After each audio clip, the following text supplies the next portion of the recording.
দলীয়ভাবে ঘোষিত প্রার্থী থাকা সত্ত্বেও মনোনয়নপত্র জমা দিতে আরামবাগ এসডিও অফিসে হাজির তৃণমূল নেতা, যাকে ঘিরে এলাকায় তীব্র চাঞ্চল্য।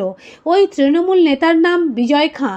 তিনি তৃণমূলের প্রাক্তন অঞ্চল সভাপতি। তার স্ত্রীও তৃণমূল থেকে পঞ্চায়েত প্রধান ছিলেন। তিনি গোঘাটের ভাদুর গ্রাম পঞ্চায়েত এলাকার বাসিন্দা।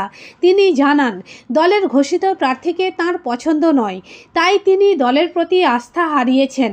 স্বাভাবিকভাবেই তিনি মনোনয়নপত্র জমা দিলে নির্দল হিসেবেই লড়বেন। এখন দেখুন তিনি কি জানালেন।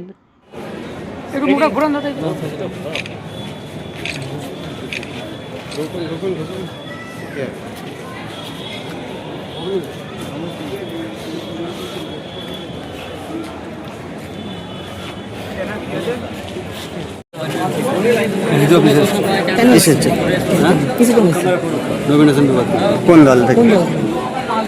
দেখি কোন দল হয়। কোথা থেকে আসছেন? কোথা থেকে আসছেন দাদা? এক মিনিট। কোন পার্টি?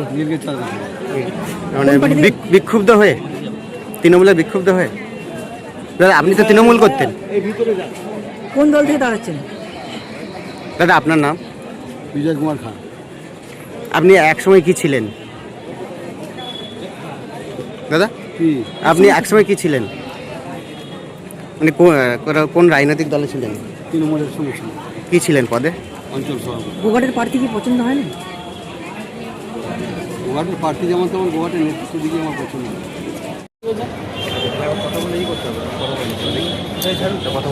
আপনার আপনি একা আসছেন আর আপনার চারজন তো আসেনি, কথা বলে আপনার পেপারটা তুলবি। আচ্ছা আচ্ছা, আমি এখানে আছি। তাদেরকে একটু বলুন না।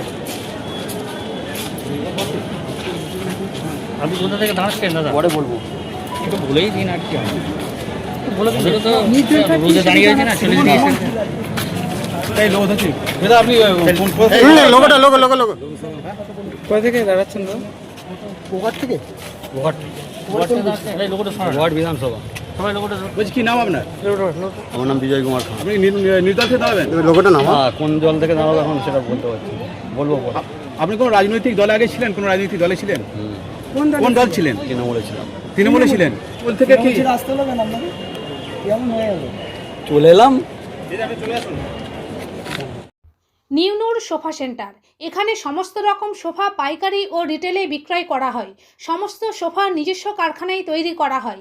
প্রোপাইটার হানিফ হোসেন খাঁ ও রুহুল হোসেন খাঁ, বড়ডোঙ্গল হাটতলা সিনেমা হলের সন্নিকটে, হুগলি। যোগাযোগ 7797170093 এবং 9382003105।